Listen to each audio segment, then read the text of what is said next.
este planeta para combater a fome e para recompor a nossa biodiversidade. E ele não quer sair sem antes dizer e dar os parabéns, porque a esta mulher, não é, João? É marcada para viver. Quem é que vai falar agora, João? É o companheiro João Pedro Stedley. João Pedro Stedley do MST Nacional. Fala, João Pedro. Boa tarde, companheiros e companheiras. Venho aqui para uma breve saudação. Agradeço o privilégio de falar com vocês nessa hora, porque lamentavelmente tenho que voltar a São Paulo por outros compromissos. E venho aqui trazer um abraço em nome de toda a militância do MST para essa nossa querida Elizabeth Teixeira, que é um ícone, um baluarte, um monumento vivo de toda a luta pela reforma agrária ao longo dos seus 100 anos.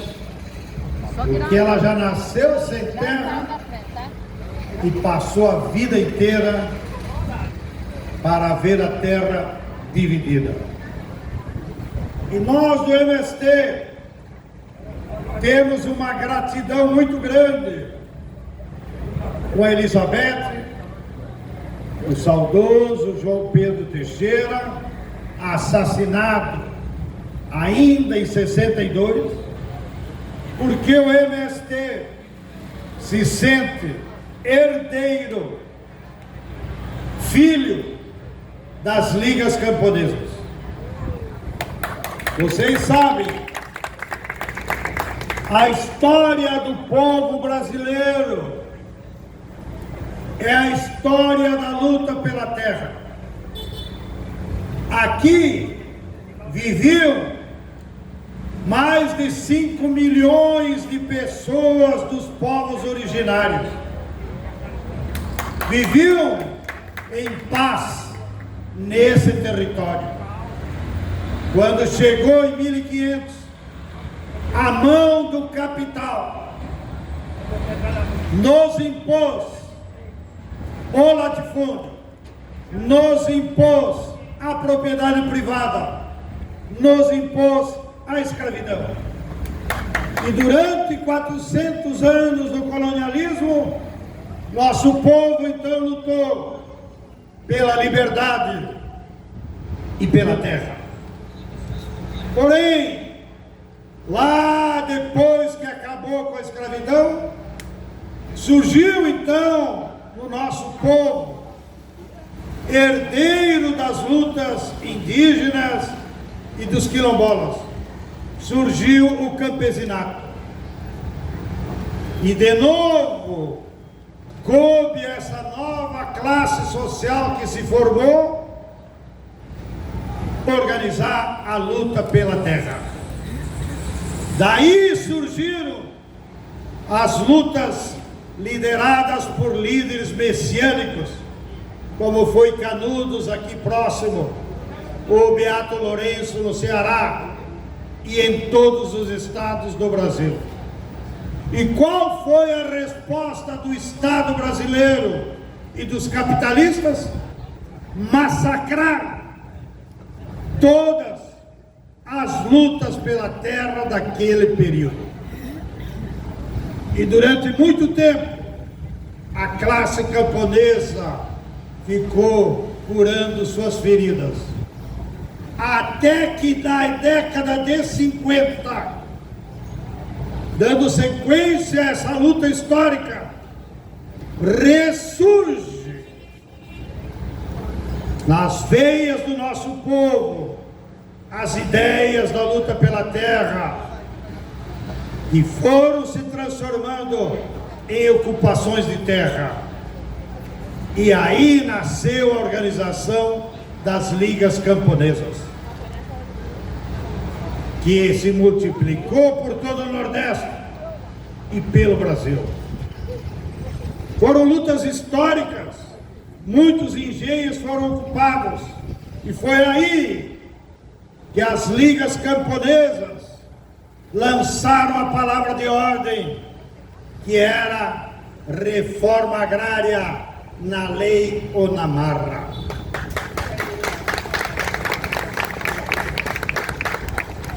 E essa palavra de ordem ecoou por todo o Brasil, organizando os camponeses.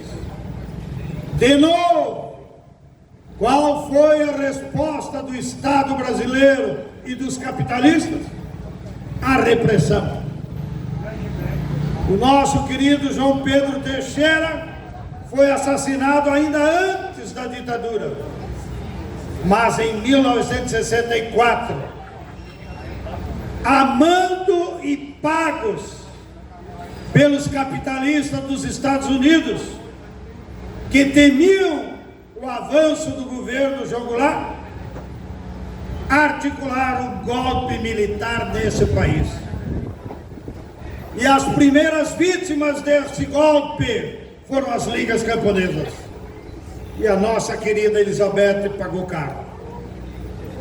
Teve que dividir os filhos com os parentes,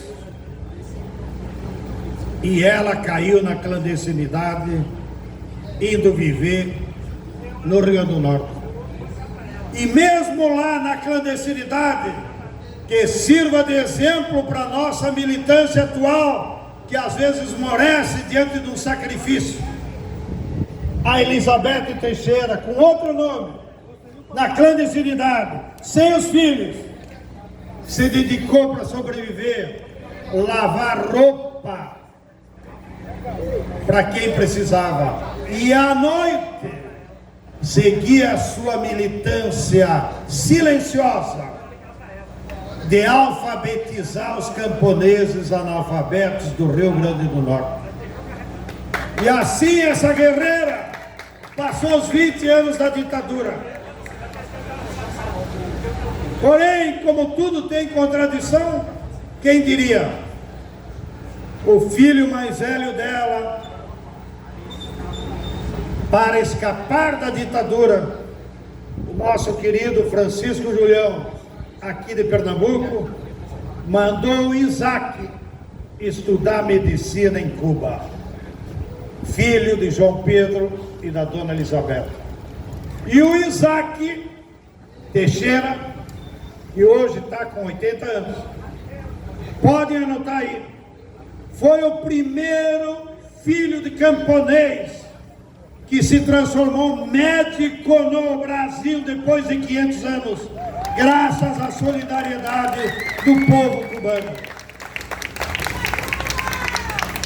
Viva o povo cubano! Viva! Abaixo o imperialismo dos Estados Unidos! Então notem como a história vai criando seus meandros. E quando tudo parecia perdido, com os 20 anos de repressão, que abateu-se sobretudo contra os camponeses aqui do Nordeste, ouvi relatos de membros da Comissão de Anistia e de companheiros que trabalhavam com Dom Helder Câmara, que foi um guerreiro contra a ditadura, que mais de 700 camponeses foram assassinados entre 64 e 68 aqui no Nordeste. Alguns, os donos de usina e de engenho, passavam o trator de esteira por cima e depois enterravam no meio da lavoura. E essa memória foi condenada ao esquecimento, porque era proibido falar em ligas camponesas, era proibido inclusive ser camponês, e inventaram agricultor, que é uma profissão, não é uma classe. A nossa classe é do campesinato, dos que lutam contra o latifúndio. E então, quando tudo parecia perdido, e a nossa coitada Elizabeth comendo o pão que o diabo amassou no Rio Grande do Norte, ressurge a luta dos camponeses em todo o Brasil. Se retomam as ocupações de terra e nasce dessa rebeldia histórica os novos movimentos de luta pela terra, como o MST. Viva! Renasce um sindicalismo combativo, renasce um trabalho pastoral comprometido com o povo, que depois o danado do João Paulo II enterrou e proibiu o trabalho progressista da Igreja Católica. Por isso eu tenho certeza que os males que João Paulo II fez à Igreja do Brasil, por si só, já nos dá certeza que apesar dele ser Papa, ele está no inferno. E então, nós do MST abraçamos essa causa, que é a história do povo brasileiro. Não queremos ser vanguarda de nada. Não queremos ser os únicos. Não queremos ser os protagonistas. O verdadeiro protagonista da luta pela terra no Brasil é o povo brasileiro. E o povo teve a sabedoria de, apesar das derrotas que aqui descrevi, a cada nova geração vai encontrando as formas de se reorganizar e de seguir a luta. Por essa razão que o MST se sente herdeiro dos povos indígenas. Como dizia Darcy Ribeiro, ainda que o povo brasileiro não sabe, mas todo brasileiro tem uma avó índia. E nós poderíamos completar, seguindo o nosso querido Clóvis Moura. Estou citando esses grandes pensadores, porque sei que a juventude atual não tem acesso e deveria estudar esses nossos pensadores, que são o fio condutor da luta do povo brasileiro. E o Clóvis Moura, como o primeiro grande intelectual do movimento negro, diria, completando Darcy Ribeiro, e todo brasileiro tem um pai negro, tem um pai que veio da África.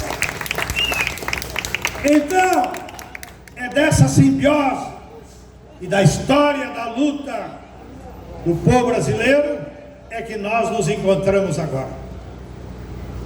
Não vou